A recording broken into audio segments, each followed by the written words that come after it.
فرماتے ہیں پھر میں مدینہ پاک سے چلا تو میں پھر پہنچا ملک پاکستان گولڑا شریف گئے ہو نا جی، حاضری ہوئی ہے تو اس وقت بھی آپ کی قبر مبارک کے اوپر بڑا جلال بھی ہے اور بڑی روحانیت بھی ہے، دونوں چیزیں ہیں۔ تو آپ کے اندر میں آ گیا گولڑا شریف، اس کے بعد پھر آپ چلے لاہور میں مرزا قادیانی کے مقابلے کے لیے، اور آپ نے گولڑا شریف سے یہ اعلان کیا کیوں مرزا قادیانی کو جب انگریزاں نے وہ پودا لگایا، بڑی اس کی تربیت کی، پیسہ بھی اس نے دیتا اور جناب اپنا زور بھی، انہوں نے کہا جی ساڑی فوجاں بھی تیرے نال، ایجنسیاں بھی تیرے نال، اس سے انہوں نے اعلان کرایا، اس نے یہ اعلان کیا کہ مسلمانوں کے اندر اگر کسی کے اندر اتنا دم خم ہے، اگر کسی کے پاس اتنا علم ہے تو وہ مجھ مرزا قادیانی کے سامنے آ کے میرے ساتھ مناظرہ کرے۔ تاریخ کا بھی اعلان کر دیا گیا، وقت کا بھی اعلان کر دیا گیا، اور مناظرے کے مقام کا بھی، بادشاہی مسجد کا بھی اعلان کر دیا گیا، تینوں چیزیں، وقت بھی، تاریخ بھی، مقام بھی۔ اب یہ جب پتہ لگا نا تو پھر پیر مہر علی شاہ صاحب نے اپنا بسترا اٹھایا، گولڑا چھوڑا اور لاہور کی طرف آپ روانہ ہو گئے۔ اور اس وقت آپ لکھتے ہیں کہ پھر مجھے میرے مرید اور کچھ چاہنے والے انہوں نے مجھے روکا اور انہوں نے کہا جناب یہ جو ان سے مناظرے ہیں اور اس قسم کے جو مناظرے ہیں، مبالغے ہیں، یہ تو مولویوں کا کام، شیخ الحدیث کا کام، آپ پیر فقیر بندے ہیں، پیر طریقت ہیں، رہبر شریعت ہیں، اور آپ آرام سکون سے گدی پہ بیٹھ کے پیری فقیری کریں، آپ کا کام تو کوئی نہیں۔ تو آپ نے تاریخ 7 جملہ فرمایا، آپ نے فرمایا کہ مجھ مہر علی شاہ سے ایسی بغیرت فقیری نہیں ہو سکتی۔ آپ نے فرمایا کہ ہم ایسی مداحنت والی بغیرت میں پیری فقیری نہیں کر سکتا کہ وہ مرزا قادیانی اللہ کا رسول کا دشمن حضور کے دین کے اوپر حملہ آور ہو جائے اور پیر مہر علی شاہ گولڑے میں بیٹھ کے اپنی پیری کرتا رہے۔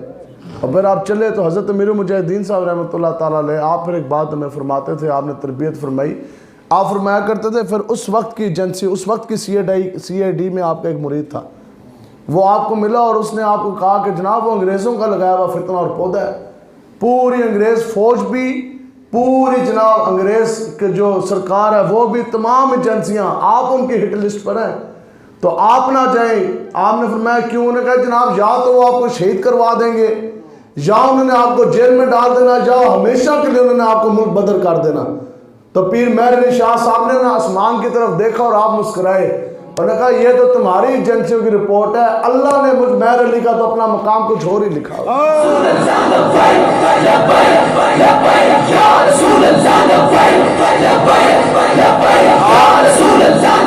آپ سنا جی، اب وہ رسول اللہ کا غلام چلا گولڑا شریف سے عقیدہ ختم نبوت کی پہرے داری کے لیے، فرمایا کہ تو تمہارے اداروں کی رپورٹ ہیں، آج بھی اداروں کی بڑی بڑی رپورٹیں ہیں کہ کہتے ہیں لبیک والے انڈیا سے پیسہ لیتے ہیں، تو اگلے دن غبارے تو وہاں نکل کے ٹھوس ہو گئی، نہیں ہم نے تو ایسے ہی کہہ دیا۔ لبیک والے بندے 150 ہیں فیض آباد میں، کہتے ہیں لبیک والے بندے 150 اور 150 اتنا خوف، اور کہتے ہیں ایک مولوی نو پکڑن واسطے سی 100 بندہ نہ آیا، 150 بندے پل کے اوپر لبیک والے بیٹھے۔ اس وقت کا وزیر داخلہ احسن اقبال وہ کہتا سی ہم نے 15,000 کی نفری لگائی، تو جب 15,000 نے اس طرح حملہ کیا نا تو لبیک والے خالی ہاتھ، انہوں نے آگے سے لبیک کا نعرہ لگایا تو 15,000 اگے گئے تو 150 پیچھے پیچھے۔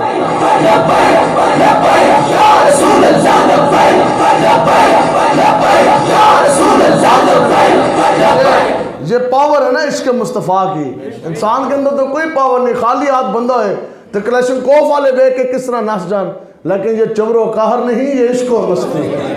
اب پیر مہر علی شاہ صاحب نے کہا، انہوں نے کہا اے تو تہاڈی رپورٹاں نے نا، یہ تو تمہاری منصوبہ بندیاں۔ آپ نے جو اسمان کی طرف دیکھا، آپ نے کہا اللہ نے تو مجھ مہر علی کا اپنے پاس کوئی اور ہی مقام لکھا ہوا ہے، جلا وطنی جیل نہیں لکھی تو اللہ نے کیا مقام لکھا۔ کتنے سالوں بعد وزیرستان میں مسجد بنی تو باہر مہر علی شاہ صاحب کی تختی لا گئی، قیامت تک پیر مہر علی شاہ صاحب کا نام جو ان سے وہ بلند ہو گیا، چمکتا رہے گا عقیدہ ختم نبوت کی پہرے داری کی برکت سے۔ اب آپ کہاں پہنچے جناب؟ بابری مسجد۔ اب حضور کا غلام عقیدہ ختم نبوت کی پہرے داری کے لیے پہنچ گیا بابری مسجد۔ علماء کرام نے لکھا ہے کہ اس وقت چونکہ یہ دین اسلام کے اوپر بہت بڑا حملہ تھا اور پوری دنیا کا یہ تاریخ ساز میدان اس وقت لگ چکا تھا اسلام و کفر کی جنگ کا، پوری دنیا کے علماء کرام اس مناظرے کے لیے وہ میدان دیکھنے کے لیے آئے، اور یہ بھی اعزاز ہم اہل سنت و جماعت سنیوں کو یہ حاصل ہے کہ اس وقت شیعہ بھی موجود تھا، دیوبندی بھی، وہابی بھی، ان سب کے سب نے متفقہ علیہ اگر اپنا کسی کو قائد بنایا تو وہ پیر مہر علی شاہ صاحب کو بنایا.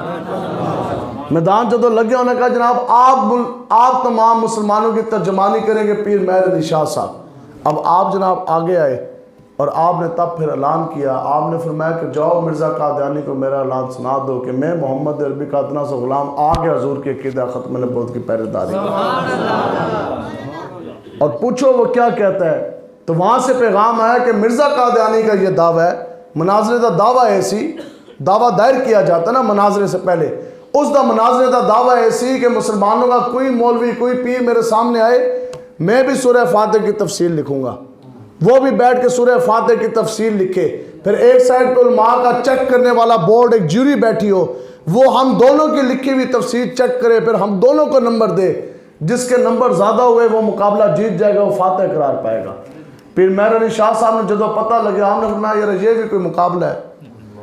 انہوں نے فرمایا یہ بھی مقابلہ ہے, ایتے نمبر میرے آ جانے نے زیادہ. وہ کہے کہ جناب مسلمانوں کی اکثریت زیادہ تھی تو اس لیے انہوں نے پیر مہر علی شاہ صاحب کو جتا دیا.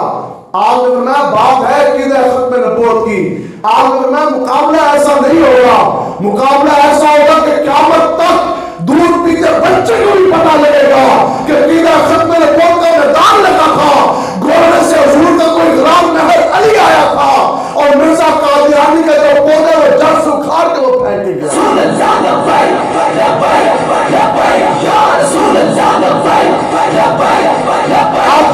آپ کیسا لگا؟ آپ بیٹھے آپ نے فرمایا کہ مرزا قادیانی منکر ختم نبوت کو مجھ مہر علی کا یہ پیغام دے دیا جائے کہ ایک طرف آ کے بیٹھے مرزا قادیانی اور دوسری طرف بیٹھے گا مہر علی. ایک طرف کاغذ کے اوپر قلم رکھے مرزا قادیانی, دوسری طرف کاغذ کے اوپر قلم رکھے گا مہر علی. آپ نے فرمایا جو حق پر ہوا جو سچا ہوا پھر دنیا دیکھے گی کہ اس کا قلم خود بخود اٹھے گا اور سورہ فاتح کی تفسیر لکھنا شروع کر دے گا.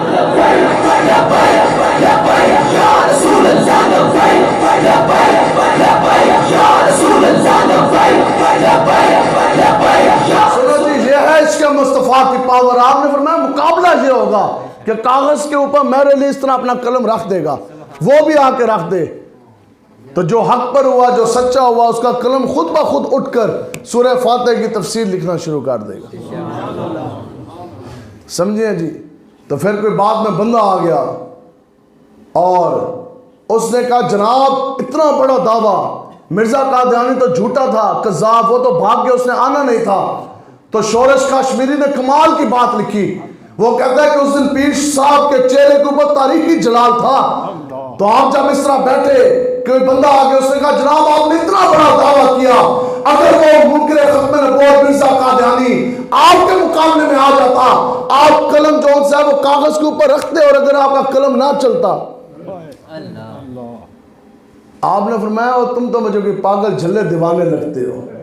آپ نے فرمایا تم کیا سمجھتے ہو کتنا بڑا دعویٰ مہر علی نے خود کیا. آپ نے فرمایا کہ سن, جیسے میں مہر علی